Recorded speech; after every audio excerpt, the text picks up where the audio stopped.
Bonjour, mesdames. Aujourd'hui, j'ai une conversation très importante que je voulais absolument venir faire sur les internets avec vous. Et c'est la bataille entre la bonne fille et la mauvaise fille.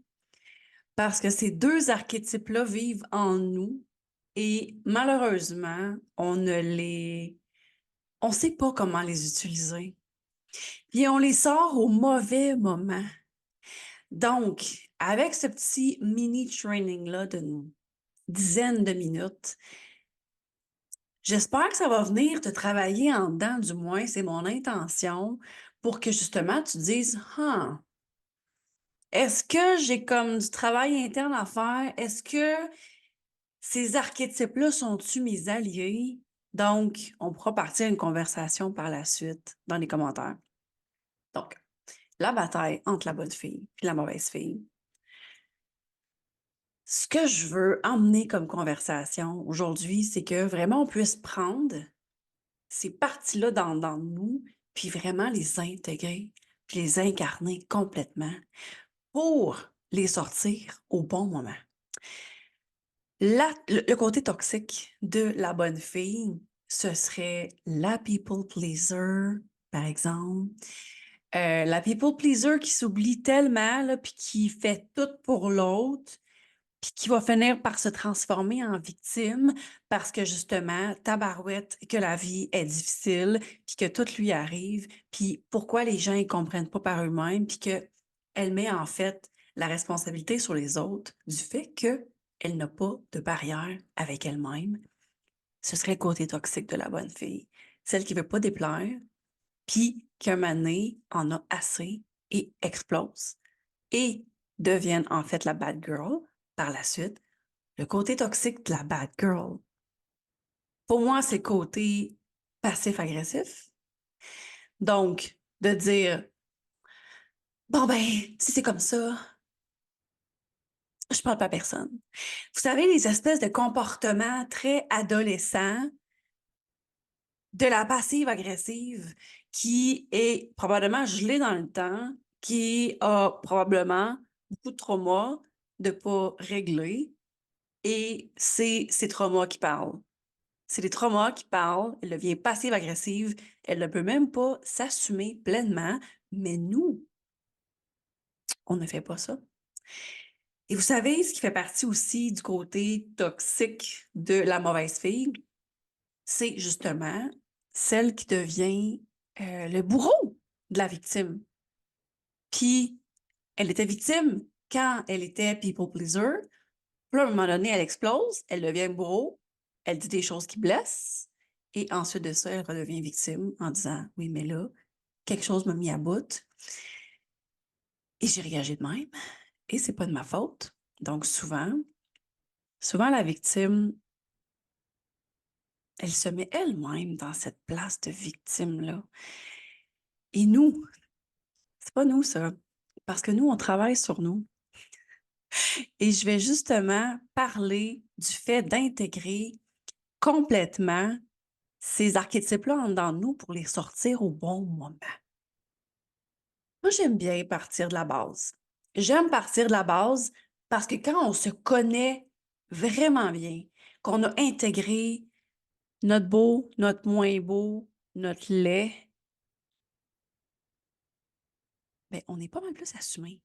On est pas mal plus assumé, puis notre moins beau, puis notre laid devient moins laid parce que là, on a eu les ovaires d'aller piéger, puis d'aller jouer dans notre propre bullshit.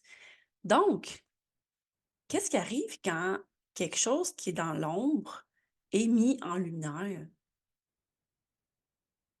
C'est plus dans l'ombre, théoriquement. C'est la première étape avant de travailler ce point-là, puis de faire le travail interne. Puis, c'est la première étape. En fait, ça règle peut-être pas tout, mais c'est la première étape. Parce que quand on se ment à nous-mêmes, comment voulez-vous qu'on évolue? Et je dois dire aussi que il y a beaucoup de pépites d'or dans notre dark side. Et je sais que les personnes, les femmes qui m'écoutent, sont des femmes qui sont vraiment capables d'aller dans leur dark side, même si ça fait mal. Elles peuvent affronter leurs démons personnels et ça fait partie un peu aussi de notre mission ici. Puis on veut évoluer, on veut évoluer.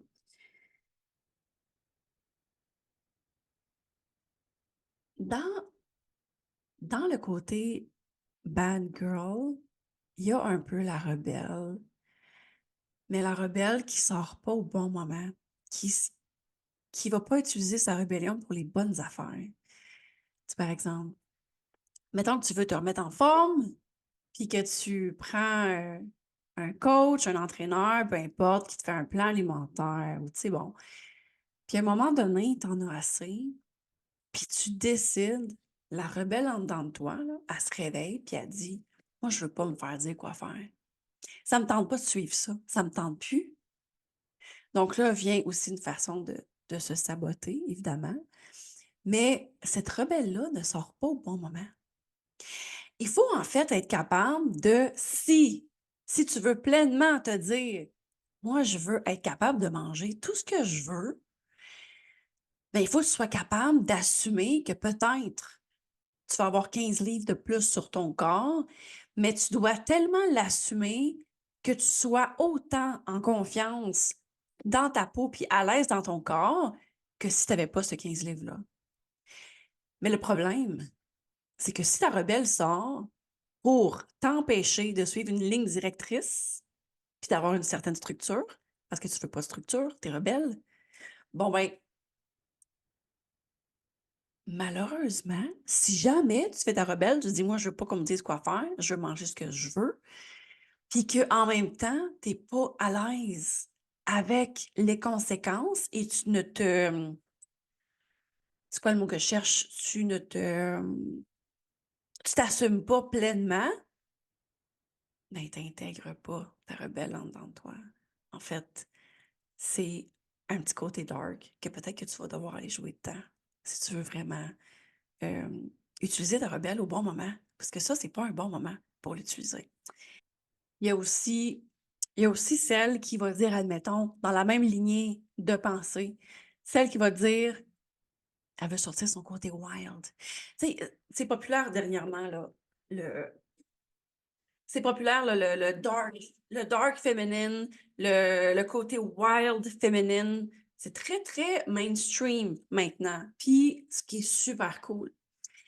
Mais si, admettons, toi, tu sors ta wild, tu la sors quand, admettons, ah, tu as été fine, t'as été sage. Bon, ben là, tu vas aller au resto, puis tu vas te commander ce que tu veux, puis tu vas boire du vin, puis tu sais, comme, tu vas vraiment comme, soyons folles, je suis wild, j'ai été assez fine, je mérite d'avoir cette petite traite-là, tu sais. On est vendredi soir, on est samedi soir, peu importe.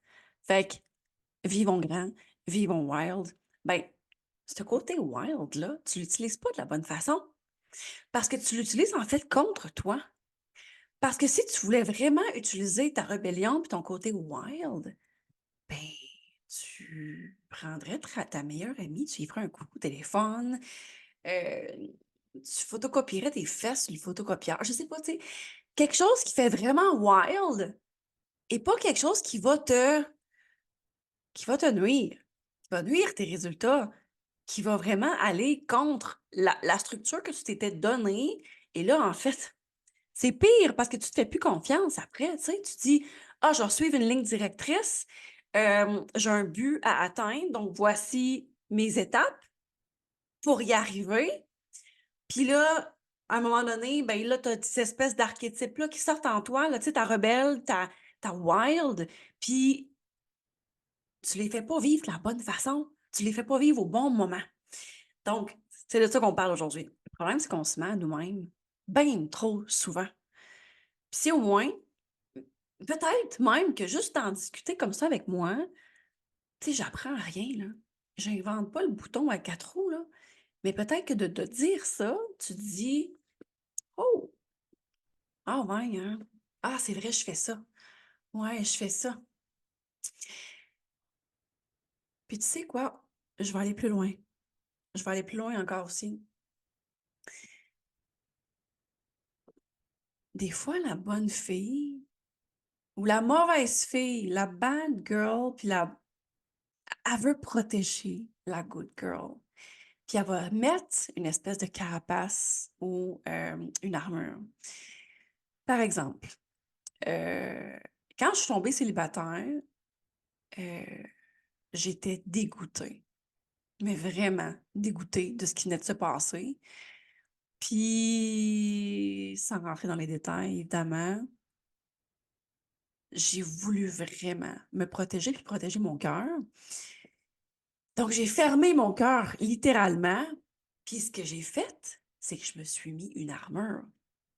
Comment, que- comment vous pensez, je vous laisse deviner, là. Comment vous pensez que mon armure est apparue? Ben, j'ai pris 15 livres parce que, puis je ne l'ai pas vu venir, ça a été très sournois, parce que à ce moment-là, j'ai pas été en mesure de me dire, mon armure, ma protection, elle va être énergétique.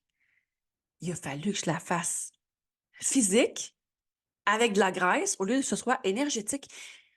Y a-tu quelque chose de plus hot chez une personne, homme ou femme, une personne qui peut commander une pièce, commander une armée avec, en disant pas un mot, en disant pas un mot, juste avec son langage corporel puis son énergie. Oh my God!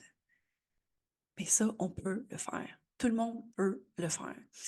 Puis, à ce moment-là, c'est ça que j'aurais dû faire. Je voulais me protéger. Je voulais que personne m'approche. Pourquoi, à la place, je l'ai reconnu sur le tard, évidemment, parce qu'on est tous humains. Je suis humaine.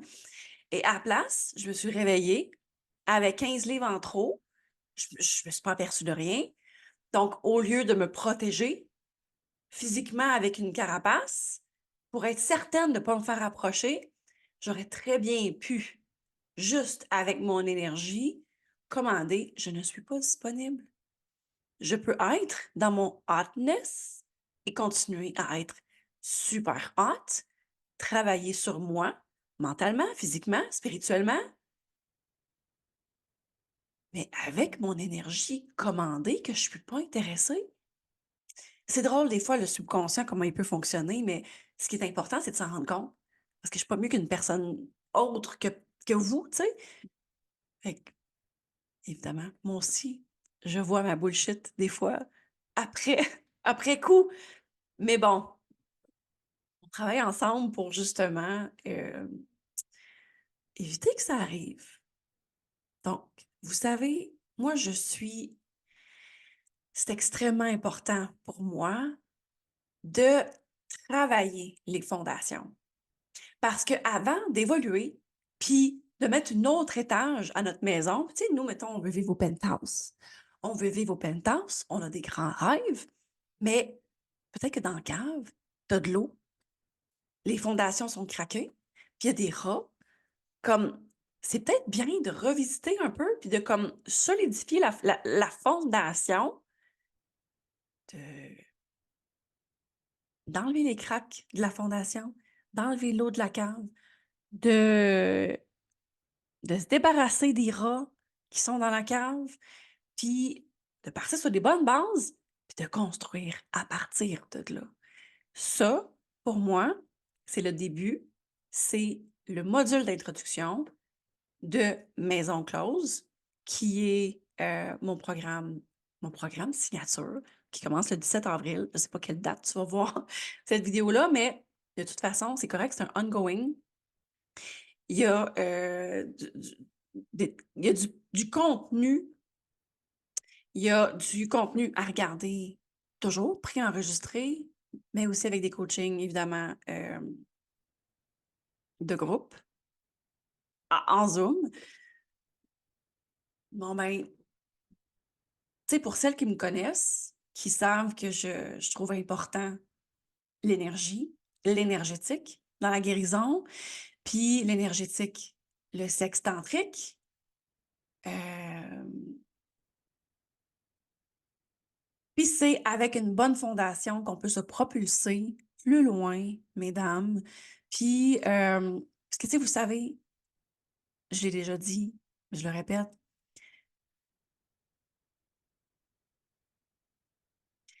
Puis c'est avec des bonnes fondations, mesdames, qu'on peut se propulser. Puis, vous savez, le dénominateur commun entre nous et notre plus belle carrière, entre nous et nos relations amoureuses, nos relations interpersonnelles, le dénominateur commun entre nous et notre relation avec l'argent, notre relation avec la bouffe, ben, c'est nous. Donc, le travail interne doit se faire au tout début. Donc, c'est pour ça que je commence avec le premier module qui est farouche. Farouche, c'est la femme qui commande une pièce avec son énergie, avec sa maturité, puis sa wildness. Elle intègre son dark side, son light side. Et les deux côtés vont apparaître au bon moment. Donc, elle dit ce qu'elle pense, mais avec sagesse. Puis, parce qu'elle est libre, mais parce qu'elle est libre, elle ne va pas aller empiéter sur la liberté des autres. Donc, c'est pour ça que farouche, c'est le premier module. Il faut que ce soit le premier module. Il faut aller voir ça avant d'aller vers le tantrique, vers une sexualité vraiment épanouie, vers l'argent, vers la santé. Il faut faire la base avant. Puis, écoute, après, dans un autre module, on ira voir pour augmenter notre énergie sexuelle, de manifester avec elle, tu sais, on ira après ça faire nos petites alchimistes et on va aller manifester la vie de nos rêves, mais il faut vraiment commencer par la base. Donc, si vous n'êtes pas déjà dans Maison Close, vous pouvez obtenir les clés. Premier module, c'est farouche. C'est le travail interne. On travaille les archétypes. On fait le travail. On fait le dirty work. Et on va dans le shadow work, dans le light work. On va tout là-dedans. Mais c'est nécessaire avant de se propulser plus loin. Donc, écris-moi un commentaire si tu as apprécié cette petite vidéo. Puis, viens me rejoindre à la Maison Close. Je vais mettre les liens en bas et le lien dans le fond de toutes les façons avec lesquelles tu peux communiquer avec moi. Et bienvenue dans mon monde. Je t'aime déjà. Je t'aime. Donc, à la prochaine.